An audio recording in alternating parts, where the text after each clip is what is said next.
What's up you guys, and welcome to today's video. Today we have a very special unboxing of the new Galaxy Z Fold 7. Now I'm super excited to bring this product to you guys today, unbox it for you guys and show you guys kind of what to expect out of the box. So let's not waste any more time, let's get right into it. So we have the box here. This is kind of typically the boxes that Samsung ships out. So let's go ahead and open this up.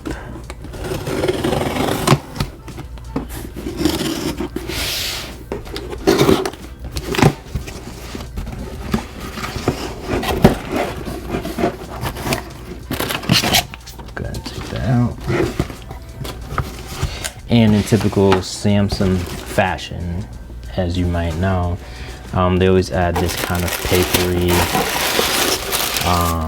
type of paper to protect the product. And nonetheless, let's go ahead and get right into it. So I want to make sure that everybody knows that the price for this phone exactly $1,999. So yeah, just keep that in mind. So yeah, just keep that in mind. Nonetheless, let's continue here. Throw all this paper to the side, and here we have it in all of its glory. Let's go ahead and zoom in for you guys here. Yep, so kind of similar presentation to what we had with the Galaxy S25 Ultra. Galaxy Z Fold 7, a little imprint of the phone itself, and the color that we went with today is the jet black, I believe. Yep, so it is the jet black Galaxy Z Fold 7, and this is the 512GB model. So let's nonetheless waste no more time, let's get right into it. So two tabs right here, you could peel them either way.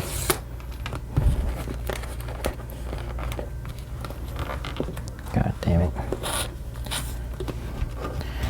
This wouldn't be a usual unboxing if at least one of them doesn't cooperate, now would it be?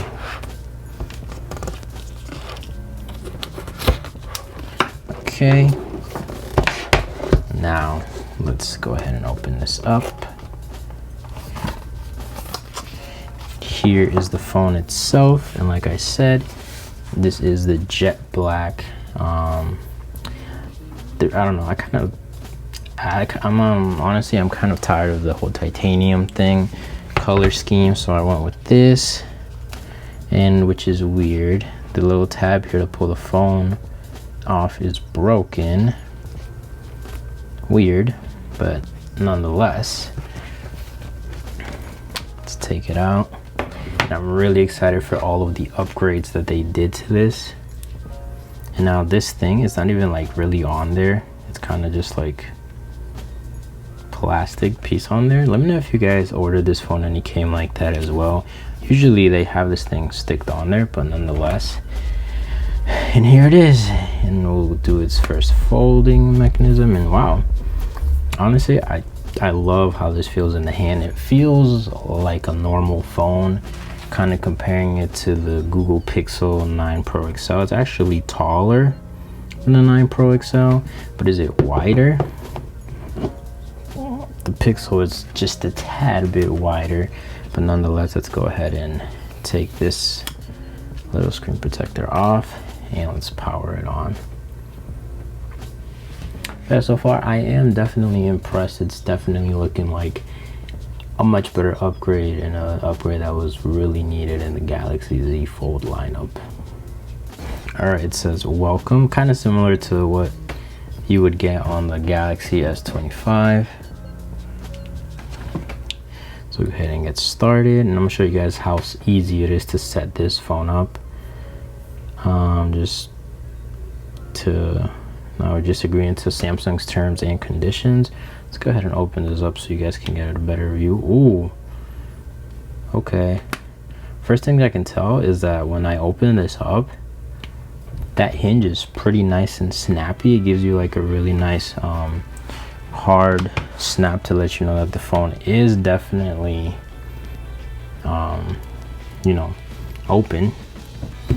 So now we're just gonna pair these up here, and yes, let's go ahead and set up.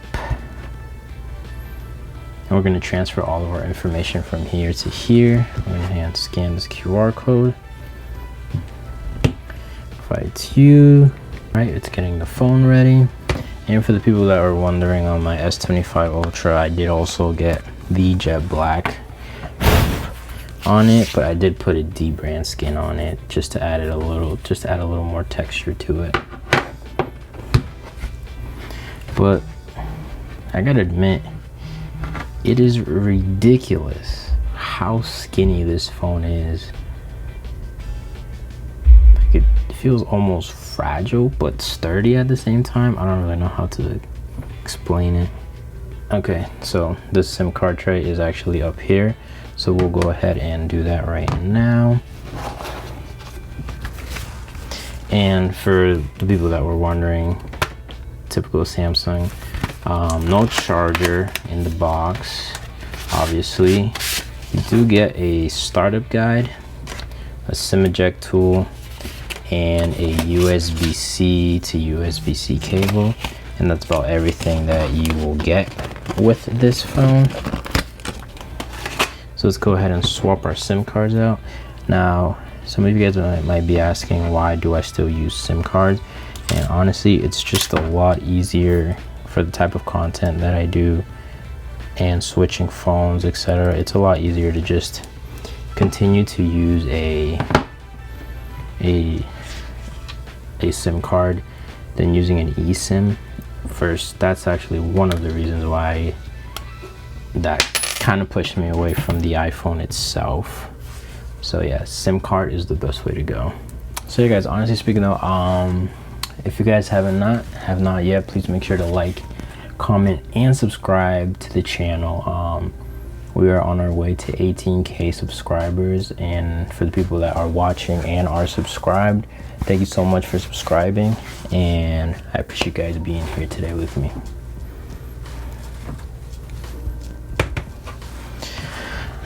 All right, well now that while that's doing its thing, I have to say that, yeah guys, the one hand use on it already, it just, you know, obviously I can't go in and do my thing right now because it's actively downloading everything. Oh, we can set up our biometrics, so let's set up our fingerprint.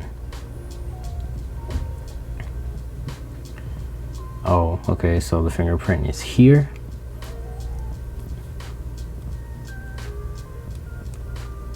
Alrighty. I don't know, that's gonna take a little getting used to. I'm used to having the fingerprint, you know, be on the screen. So that might take a little getting used to. I mean, I'm used to it on the Pixel, on the Google Pixel Fold. Now, meet Gemini, your personal AI assistant. Now, I've said it in the past videos, I'm not the biggest AI user. I'll use it here and there, but it's not my cup of tea. But I will definitely give it a shot and let you guys know what I think about it. So I usually don't turn it on right in the beginning. And of course, Galaxy AI enhances your communication with your calls, writing assist, interpreter, notes, and all of that other good stuff. I've actually never seen this on a Samsung phone before, but it says, take care of your phone pressing the screen or the front camera lens with a hard or sharp object such as a pen or a fingernail. Keys. This phone isn't dust resistant. Exposure to small particles such as sand may cause damages. Okay, that's not good. Phone is water resistant. Do not remove the protective film on the main screen. Your phone contains magnets. Keep it away from credit cards and devices that may be affected by magnets, and at least 6 inches away from implantable medical devices. Whoa, I ain't never seen that before. It says you're all set. Let's go to home. And obviously right now it's trying to download everything for me, but I have to say that I'm definitely impressed with the resolution of this interior screen. You know, it being a little bit wider on the outside gives you a little bit more width in the inside, obviously. All right, you guys, nonetheless, let's go ahead and unlock this while it's actively still trying to download everything. But yeah, like, first impressions is that it's so thin, like just super thin. It's kind of insane how thin it is. Folded, it feels like a normal phone. If you were to compare that to the S25 Ultra, I mean, they're kind of similar in size when they're closed. So it's definitely a really something to get used to. It's something that you don't usually, you know, for the average consumer, you wouldn't really expect. But it's definitely nice, and I would say that the resolution on this thing is definitely nice.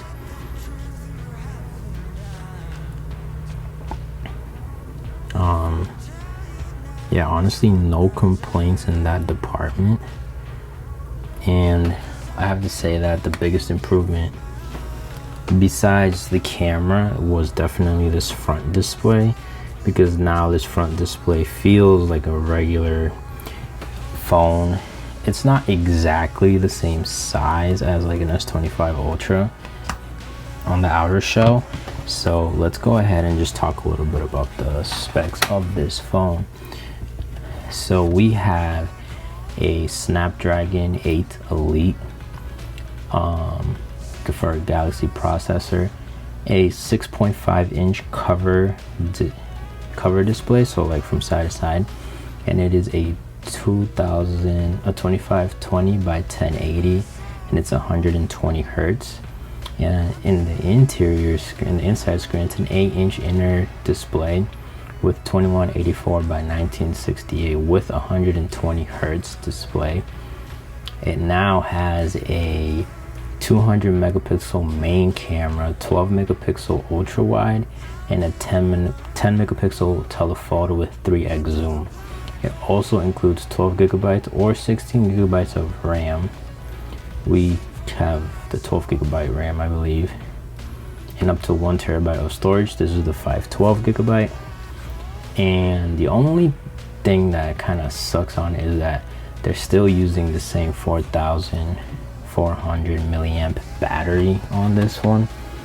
So that's definitely, you know, it's not the greatest. I mean, as most people know, like, there's other manufacturers that are using silicone based batteries that blow this out of the water. Now we will definitely do a battery test to see if this phone is you know, worth it, because like comparing this phone to the Galaxy S25 Ultra, that Galaxy S25 Ultra battery is a champ. Whenever I need to get on like a phone that, you know, where I need it to last me all day, the Galaxy S25 Ultra is usually my go-to for that. But then, oh, actually YouTube downloaded now. As you guys may know, the biggest thing for a phone, for me personally, has to have great speakers. So let's go ahead and test out the speakers. Let's go ahead and watch the S25 Ultra video that I made. The multi-grain brioche.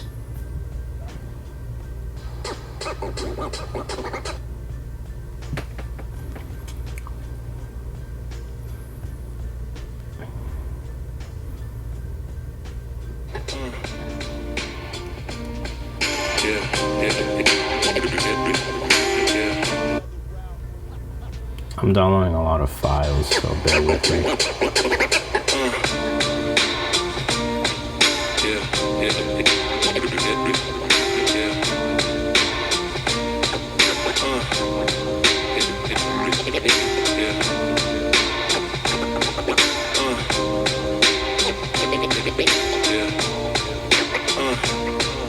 What's up, you guys, and welcome to today's video. Today we have a very special unboxing of the Samsung Galaxy S25 Ultra. So let's not waste any more time and let's just get right into it. This is the box that it came in. Let's go ahead and open it up.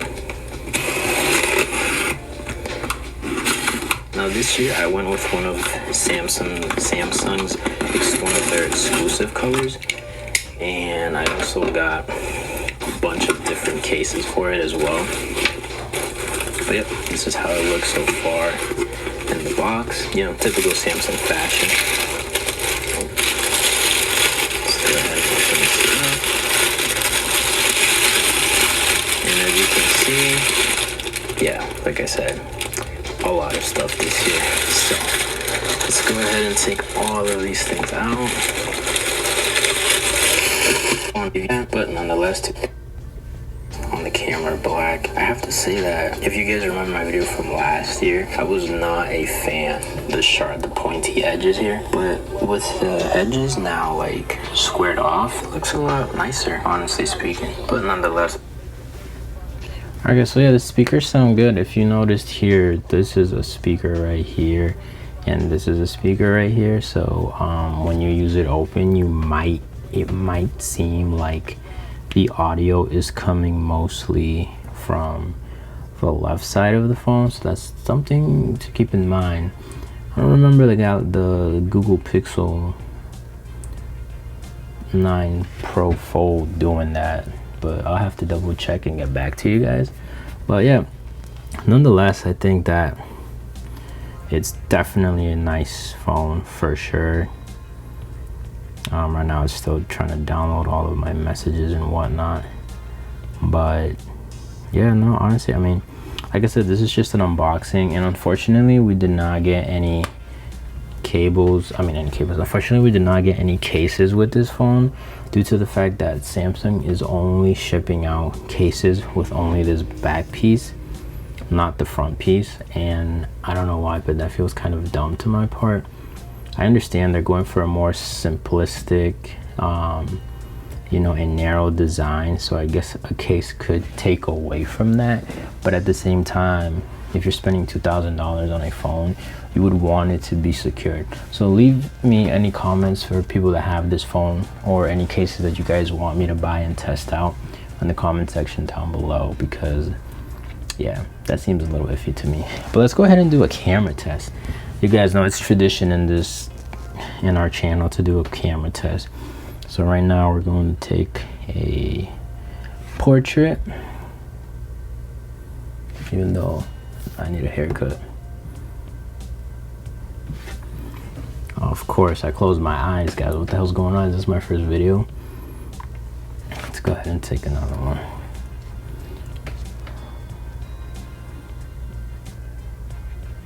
All right, let's see how that looks.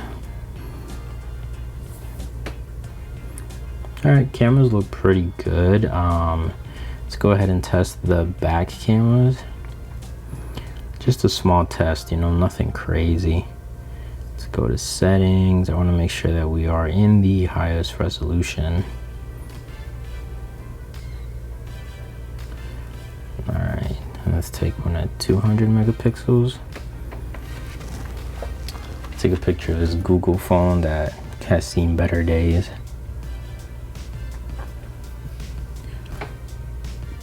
Okay, it looks pretty good. Let's go ahead and take one at 50 megapixels.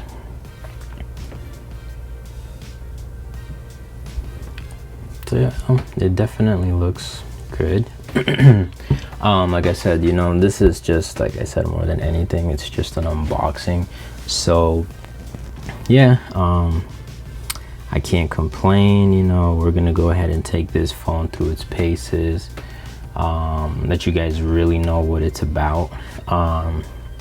One thing I can tell you for sure though, that I can see a problem in the future is that if you guys look closely here, those cameras are sticking out pretty significantly, which would definitely make this phone, I mean, look at that. Yeah, I mean, if you compare that to like the Pixel phone and you put them side to side, Pixel phone has nothing going on, no sway to either side, and this thing's going from side to side. Obviously, it's a setback, it being this narrow. I mean, be quite honest with you, I never really minded the thickness of like the Pixel 9 Pro Fold. Never really bothered me. So I'm interested to seeing why Samsung, decided to do that. I mean, I can I understand that they wanted to feel like it's just a regular phone in the hand, which they definitely did. Like, there's no question about that. But man, these things stick out pretty bad, and that kind of takes away the, because if it's like that, like this, when you open it up, it's even worse. And like, let's compare that to the Google phone. Like, the Google phone, when open, has it a little bit, but not to the extent of the Galaxy Z Fold 7. So, you know, just things to keep in mind if you're thinking about purchasing this phone. Like I keep saying over and over again, this is not a review, this is just an unboxing of this phone. But so far it's great, you know. It looks like it'll hold up to the elements. We're gonna take it through its paces, and let me know if you guys have any questions, any concerns, and make sure to leave it in the comment section down below. And yeah, honestly guys, I feel like this is where I'm gonna wrap up this video. Make sure to like, comment, and subscribe. And if you are subscribed, thank you so much for subscribing. And yeah, I guess we'll see you guys in the next one. Peace out.